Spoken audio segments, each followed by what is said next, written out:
আমি রাস্তা দিয়ে হাঁটতেছিলাম, তখন দেখি আমার পিছনে অনেকগুলো কুকুর ঘেউ ঘেউ করতেছে। তখন আমি একটু পিছন ফিরে চাইছি, দেখি আরও জোরে ঘেউ ঘেউ করতেছে।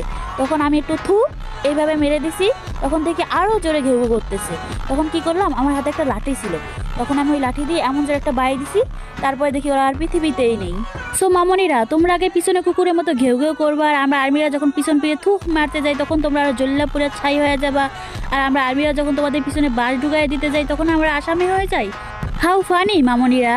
হয়তো মামনিরা তোমরা শুরু করো নাই, কিন্তু তোমার ফ্যান্ড্রমের একজন কেউ শুরু করছে, ফেসবুকে স্ট্যাটাস দিচ্ছে আমাদের আরএমকে নাকি কুত্তার মতো দেখতে, আর আমাদের আরএমকে নাকি অ্যালবাম সঙ্গে মানায় না। সো তোমরা আমাদের আইডলকে গালি দিবা আর আমরা তোমাদেরকে রেসপেক্ট করব? তোমরা আমাদের আইডলকে রেসপেক্ট করতে জানো না, আর আমরা তোমাদের আইডলকে রেসপেক্ট করব? তুলসী পাতাতে পূজা করব? সামনে পেলে তো জুতা দিয়ে পিটাইতাম। আর তোমরা আমাদের কাছে রেসপেক্ট আশা করো? আগে তো সব কিছু যাচাই বাছাই করে নিবা, নাকি তোমাদের আইডলদের আমরা কি জন্য এইসব বল